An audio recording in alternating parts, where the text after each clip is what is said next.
David hides by his language of these people. And I don't say these he, people. I say Jewish supremacists.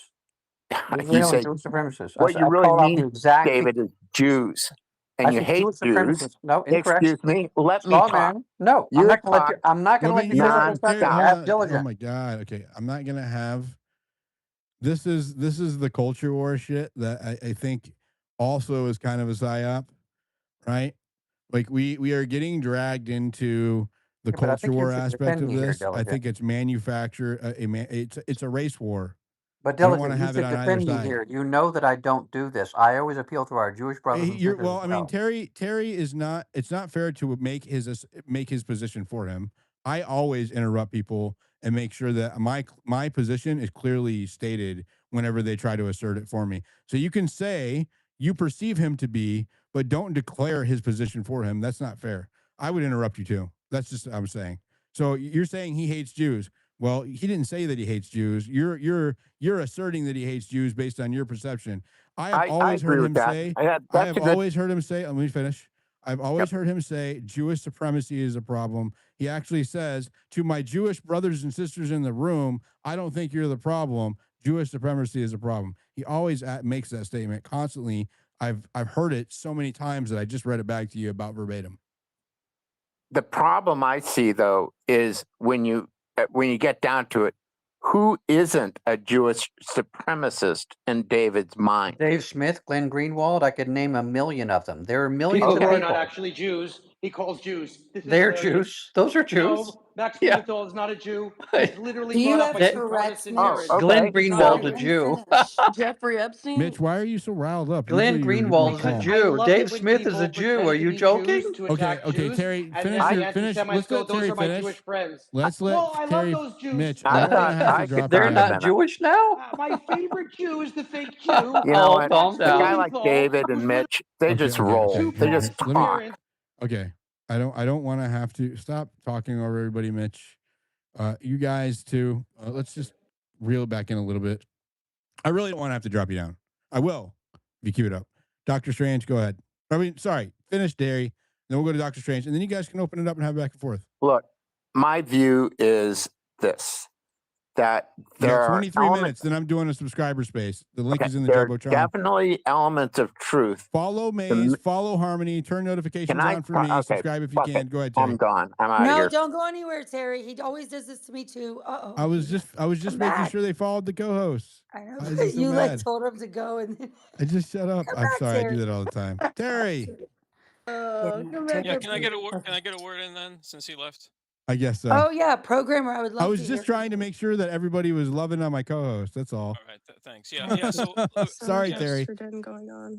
look, I don't begrudge Israel for spying on the United States. I'm an American.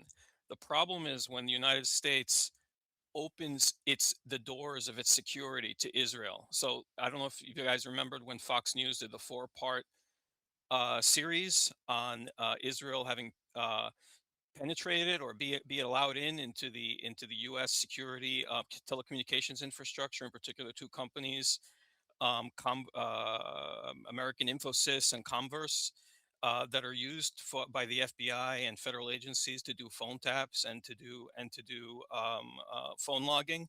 So those are Israeli companies. They could have been sending the data back to Israel, where they could be using data mining.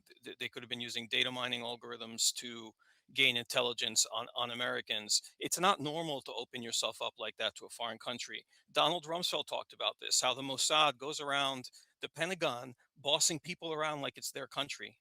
Okay. We have anti-BDS laws in like 20 states. You're allowed to criticize any country in the world, even our own, according to these BDS laws, except Israel. So there's an incestuous, unnatural relationship that's been created by legislators with respect to a foreign country, like a perfect definition of what George Washington called a foreign entanglement. And the things that Israel does aren't just things that are happening; they are things that we are as complicit as possible in, and that makes it really relevant to the American voter, that they, for a lot of them that want to put a stop to it, right? We don't just give them the 3.8 billion a year. There's another 700 billion, 700 million in the Pentagon line item budget. There's diplomatic protection at the Security Council with the UN.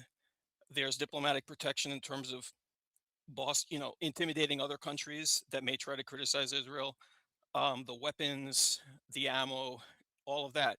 So that makes us complicit. Now, whatever we may have done, for example, in My Lai in Vietnam or in Fallujah, that was before the age of social media. But this thing, we're seeing what's happening here. We're seeing war crimes on a massive scale. Putting aside the issue of genocide, there's clearly war crimes on a massive scale. Israel killed 15 medics in Gaza. Then they buried the bodies and they buried the ambulances too. They crushed and they buried the ambulances. You don't do that unless you're committing a war crime or unless you're covering up a war crime.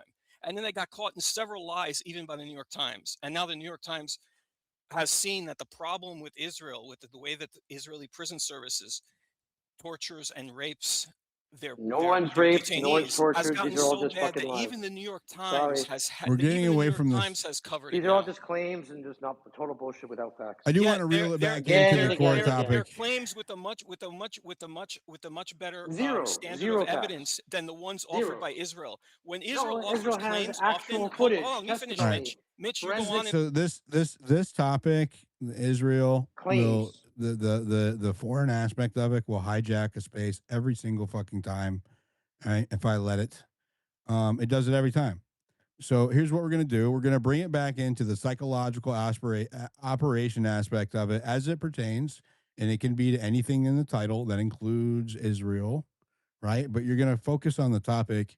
I don't want to have the whole Israel Gaza debate right now. I'm not doing it. So reel it in. We got 18 minutes. Go ahead, Dr. Strange. Do we get to finish a little bit to wrap it up?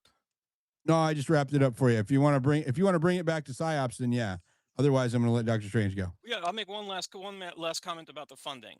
Okay, the funding is not just as you pointed out. It's the technological relationship is possibly being made a little too intimate, right? Or very much more intimate than it should be.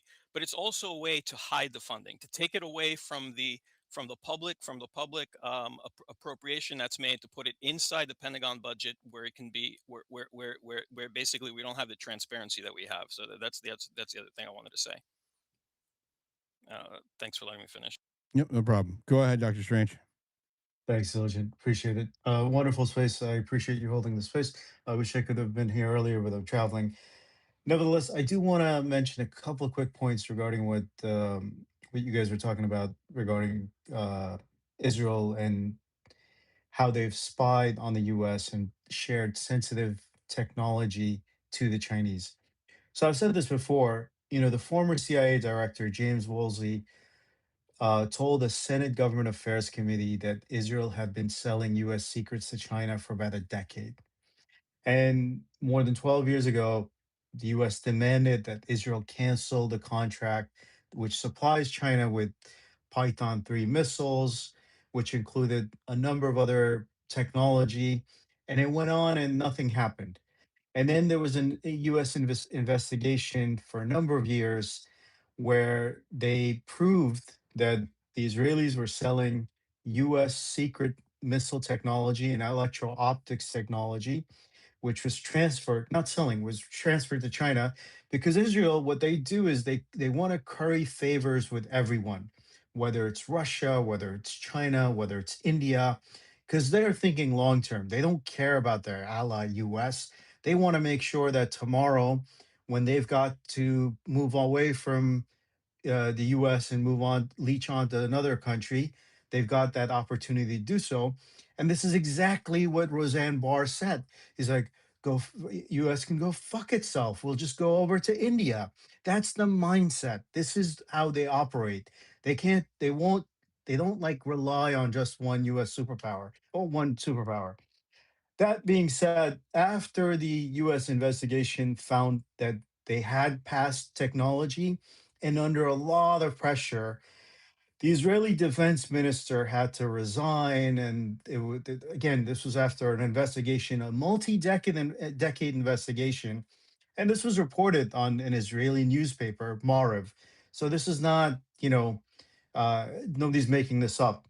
The irony is that the Chinese turned around and helped Iran with their missile technology, which Iran is now using against Israel, or have been in the past few years, couple of years. In addition, the Israelis, every U.S. tech that goes into Israel, they force them to have R&D there. And then not only do they force them to have their R&D, it's almost like put a lot of pressure on them. And then they basically want their secret sauce, the source code, as well as backdoor access. And they did this with WhatsApp. This was back in the early 2000s. I don't remember exactly when. So they took the backdoor access and they created an illegal product called Pegasus spyware. And the spyware basically targeted, they sold it around to various countries such as India and other authoritarian dictators all over the world. Again, to curry favors with them. They sold it to these countries where these countries then use that technology, the backdoor access, to You talking about spy on, Pegasus? yep, to spy on journalists, lawyers, human rights activists. And then Meta, the formerly known as Facebook, pursued a legal case against Not them just state because, actors, but also high level criminals. yep, yep, actually Jeff Bezos was actually became ended up being one of the individuals who was spied on through spyware that the Israelis sold to the If you guys Saudis, don't and know, then, Pegasus is an exploit developed for phones that is zero action. It means that you don't even get a text that you have to click on or anything like that. It can be married. It can be trojaned in with another type of data packet sent to your phone, and then it completely takes control of your phone, clones the data, sends data back to a server. They can control it. They can see the different sensors, your microphone, your camera, all kinds of shit, all of your text messages, any of the keys that you put in there. If you type in a password, all of that shit. That's what he's talking about. Go ahead. Sorry, continue, Doctor Strange. oh, so there was a legal case for many years, and then the court finally basically ruled that the Israelis did exploit these WhatsApp's backdoor access, and they did install spyware to target your camera and microphone and access data, effectively turning the phone into a pocket spy. And then there was We again have this that going case. with Carbine 911 right now. Yeah. So the reason why I'm bringing this up, because when you ally yourself with a country that will turn around and use that technology to spy on your own citizens for their own political agenda, I mean, you're basically feeding a snake that's going to turn around and basically bite you and bite your citizens. So why would you want to align yourself to that level where you're sharing everything, especially American data, data that should not be shared with anyone? And we don't share that kind of information with any other ally. So this is why the NDAA, the Section 224, is so dangerous. Now, I bring this up because this has also an economic impact on us in the US. We are right now competing with China for consumers and raw material all over the world. Now, what's happened in the past few years is that because of our alignment with Israel and its genocide, a lot of countries are boycotting us. So instead of buying iPhones, they're going around and buying Huawei's phones. And this has a major impact on us long term. In addition, a lot of these countries, and I shared this with somewhere with in another space. I feel like we're getting off into the weeds. I'll land it with this. Um, ultimately, all I'm trying to say is that this genocide in Israel, in Gaza, has an economic impact where a lot of countries in the global south and elsewhere is actually aligning themselves more with China, whereas 3 years ago they were not. They looked at more favorably to the US versus China, and this has an impact on us economically. Now, one last thing regarding what David was saying. David has always made a point that he's specifically mentioning Jewish supremacy, not Jews as a whole. So I want to make sure that I corroborate what you were saying, Diligent, and others. Regarding the PSYOP, look, I'll say one thing. It's a game of distraction. Whether it's the fucking UFOs that a lot of naive imbeciles fall victim to, whether it's entertainment that they push on you, every single thing that you could possibly imagine that has no effect on your life, they will want you to get busy on, except the real stuff, except the actual stuff that matters to yourself. All this BS about Trump cursing out Netanyahu. One, they would never leak that unless they didn't want that to be leaked. I Subsequently, don't even think it happened. I want the receipts. even if it did, right? Even if I agree, but even if it did, ultimately what they're trying to, it's all a preparation for the midterms. In addition, the point to note is that if you really wanted to do something, you change policy. You don't just go yell and scream and curse. That's meaningless. You threaten, say, "I'm not going to deliver any weapons to you in the next month unless you back off," and then advertise that. That actually says something, that I'm going to change policy instead of just cursing and showcasing bravado, meaningless bravado, which means nothing at the end of the day unless you change policy. So, or at least the threat of policy that we're not going to supply you with weapons. We're not going to basically uh, provide you these missiles or that stuff. There's a lot we can do in terms of policy. Otherwise, I don't buy into it. I think it's all a facade just to fool people, because a lot of people have realized that the Israeli lobby has a significant influence over the US presidency as well as a lot of our politicians. And this is detrimental to Israel's future. So they're trying to showcase that no, these politicians actually have agency and they can think for themselves. In reality, they don't, because ultimately money talks, bullshit walks. And a lot of these, we know who funded a lot of these campaigns with hundreds of millions of dollars. It's essentially as simple as that. Unless and until we get money out of elections, we don't have a country, we don't have politicians, they become prostitutes to somebody else. I'll end it there. Thanks. Thank you. Go ahead, Mitch. You can respond if you keep it short, and then we'll go to Miss Lou. So Massey didn't lose because of Israel. Massey lost because of Massey. Massey aligned himself with people who called for the death of U.S. soldiers.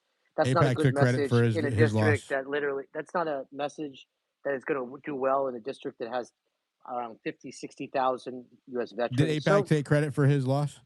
I'm sure they will. They'll take the No, credit, they but did. it lost No, this because already Massey happened. himself, his message and his behavior But resulted but in losing. APAC did take credit for his loss, Are the people in that district voting because of Israel or the and they Jews? also spent more money No, than any they're other voting. organization in They're history to remove voting him. because they saw Massey as becoming, once upon a time, a patriotic American, become delusional, and they no longer wanted to have him as a politician. People have brains. The Is it people in his anti-Semitic to not district want were and not retarded. hold on? Is it anti-Semitic to not want to integrate our military So technologies I'm together? I'm actually like, look, to me it's a double-edged sword. Like, I see it as the golden handcuff, right? Like, just like the I want to see the end of military dollar support to Israel, because I do think it restricts Israel's military industrial complex, which I think should be strong and developed and should be able to trade with others. I see this integration as handcuffing the IDF because it will become overly integrated with the US and therefore something that can be detrimental to the IDF. So I also see it the same as you, but from the other direction. Fair. That's fair. Thank you. Go ahead, Miss Lou. Thank you, Diligent. I'll be real quick here. I heard something disturbing today, and it's an actual addendum to the arm of surveillance in this country. But when you think about it, it's perfectly logical. Apparently, the NSA and the various IC community is targeting US citizens who are criticizing data setters and criticizing the development of AI. They're just being monitored. Social media. Anyone who does this is being monitored because I'm they already want being to. monitored for a whole bunch of shit, so Yeah, whatever. it's the idea that Who do you think's on more lists, Maze or me? more on a list. I think you're Who do you think is probably. on more lists, Maze or me? Oh, that's neck and neck. Doctor Yeah, Strange. right. No, that's neck and neck. But I do want to say that so many of these people now, you remember about all the parents We that need to went to. ask Mitch that uh, question. you Mitch the remember bitch is the on the most lists. Miss Lou, go ahead. thank you. You remember the parents that were considered domestic terrorists who went to talk to school boards about horrible things showing up in schools like porn and things, and they were, deemed domestic terrorists. I'm talking about under the previous regime. Well, apparently, people who are showing up now to these town halls and stuff to protest, and a couple of the town halls have been successful in pushback, but not many of them are going to be based on obviously money and political push with money. So it's not like, I mean, AI is going to happen. It's not even that. It's just that people want to know there's going to be some education about it, some common sense, some guardrails, so that people feel comfortable with this huge change in technology that's going to affect all our lives. And right now, the problem with some of these centers is they're so big, so massive, and, people worry about water, they worry about, the grids and all of that. I don't need to go into that. Y'all know about it.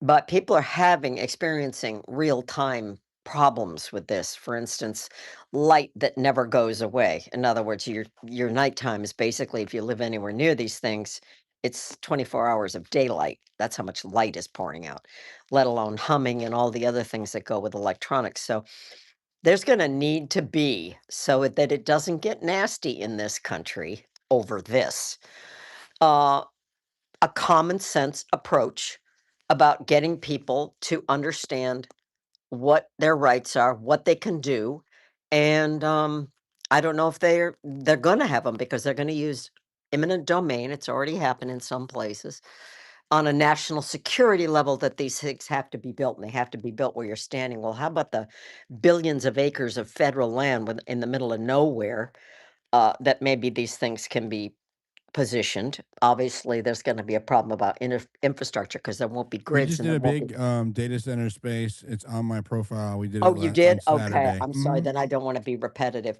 But yeah, the thing I heard today was that it's part of a surveillance program now. All right. Thank you Thank you, for the Miss mic. Lou. Definitely we'll keep an eye out. I just added myself to another list. So appreciate that. Think about it. Thank you. Thank you. All right, Thank you. everybody. I just want to thank everybody for coming tonight. Really appreciate you. I know that these are hard topics to keep our calm and cool about, given people have allegiances and strong ideas and feelings about these topics. I am going to be covering particularly section this. I promised that I would, and I think I'm going to. And then we will allow the merits and the pros and the cons to be discussed. Mitch, if you want to come, or if you want to invite any of your friends to discuss the Israeli side of that, I will schedule it tonight or tomorrow, and we will have a debate on it tomorrow night. So we will I will try discuss. to come. I will try to come. All right. If you Wait, can can bring a we friend please too, switch so it's out not a Mitch dark. for Tara? Tara adds so much value. She's also Jewish. She's also pro-Israeli, I and like she's very Tira. smart. I love Mitch, Tira. Yeah, he she's like good. we circle the drain. I can't. I wish he had more respect. He can But come too, just because you don't like him. so I'm just saying. At All least, right. yeah. Anyways, Diligent, excuse me. I think that's a we're really hold. Let great me just idea. please let me finish. Okay. It's the section 224 of the U.S. House bill. It's in the National Defense Authorization Act, and let me just say this: they are taking it to task. I think tomorrow, to add or remove sections of it. When I asked Rock this earlier, it said that there's not Massey is pretty much the only Republican opposed to it. The rest of the Republican and Democrats in the committee support this, right? So it does not. It has bipartisan support. Most of the committee is pro-Israel. And also, so getting it removed before it hits the floor is very unlikely. And then it's going to go down to the House floor, and then it'll be a debate and up for a debate for everybody, where it has a more significant chance of either getting nerfed or stripped out or amended, right? So that it's changed a little bit. So it's not so invasive on U.S. Infrastructure. That's my concern. I don't really care as much about the rest of the stuff. My main concern is them having so much leverage over our infrastructure. So yeah, I'm going to read the bill. I'll read this section tomorrow morning, and then I'll educate myself with it, and then we can have a discussion on it tomorrow night. So I'll just get that scheduled tomorrow. We'll have a debate on this particular issue. I know Maze wants to, other people as well. Maze is going to rest her throat.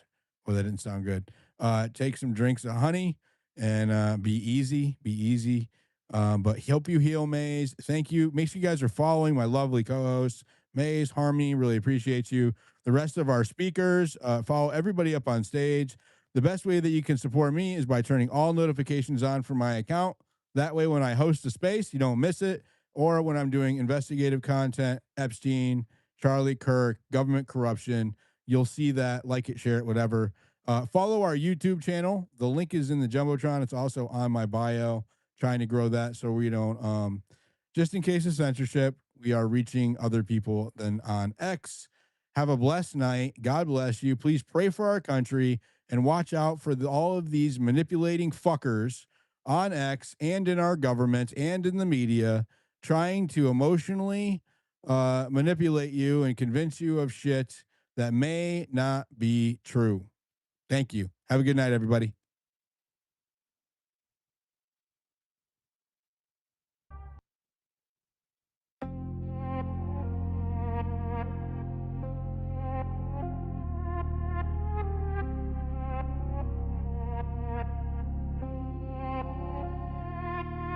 He don't talk unless the proof is in the lines. Shout out Receipts to in the Unconfined photo-coded for my truth in these song. rhymes. Yo. Power play chess, smoothing pawns through the blind. But a diligent denizen sees designs in the signs. They disguise what they hide, he just shows how it's shaped. Every source double check, never roll with the fakes. In this world full of wolves, he's exposing the snakes. Document every whisper, got the quotes and the dates. He don't chase what they post, he investigates where it stems. Paper trails never lie, follows links to the end. Truth is power, it bends, but yet it always defends. What's verified never shakes, even lost in the trends. So when he speaks, it's a lens, not a rumor or a vibe. He cuts through the noise, pulls the proof from the lies. This is for the people trying to see through the disguise. Diligent denizen where the real can survive.